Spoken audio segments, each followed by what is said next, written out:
Yan, first time na pagluluto ni Marie. Ilan taong ka na, Marie? Pahibigan na daa.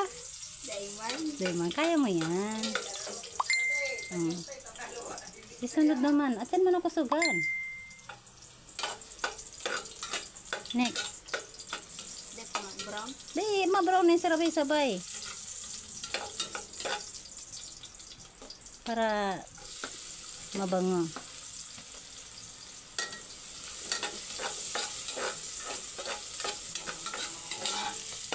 Ayan, sa kaldero kami nagluluto para okay ang masabawan.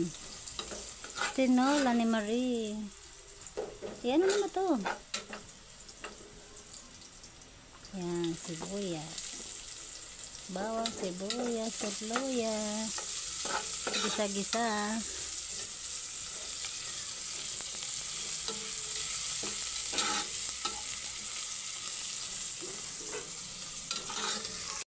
Hindi na karne.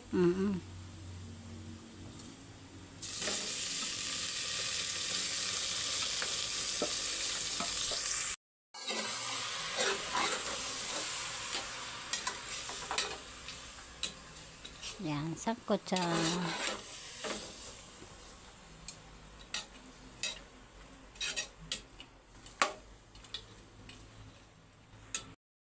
Palabasin daw ng kunti yung tubig.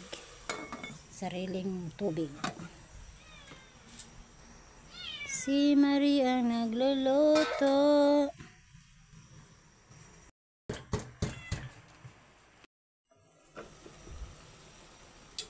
Ayan, tinola ni Marie. Ayan. Okay na. Ano sunod?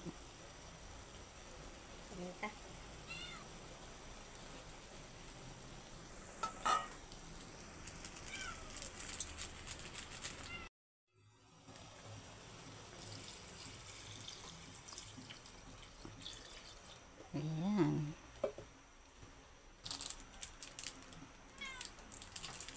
Ano yan?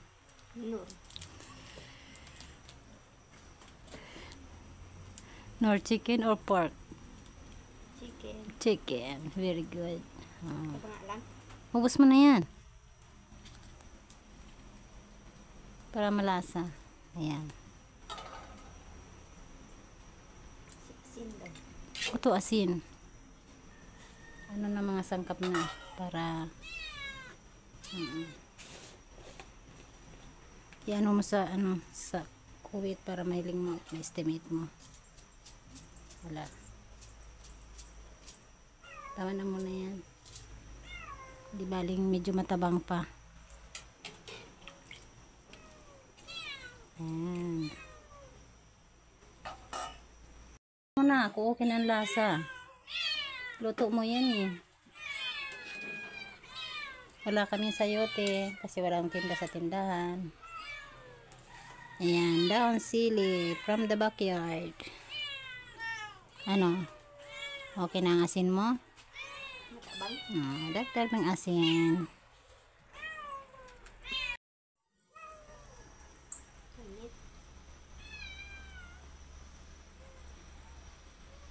Ano, kaya na? Punot-punot pa. Ayan, pampalasa ng konti. Konting ilang minuto na lang pampalambot kasi medyo tumigas na yung aming manok.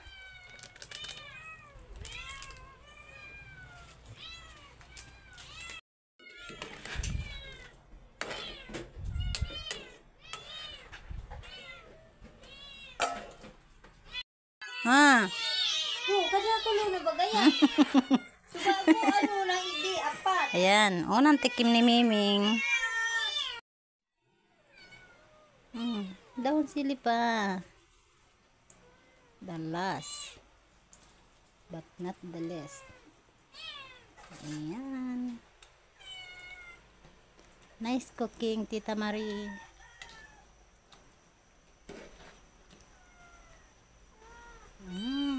Sabi ni Miming, yummy.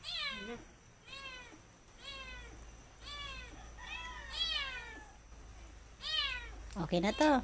Yun na. Nyaw. Yum-yum na.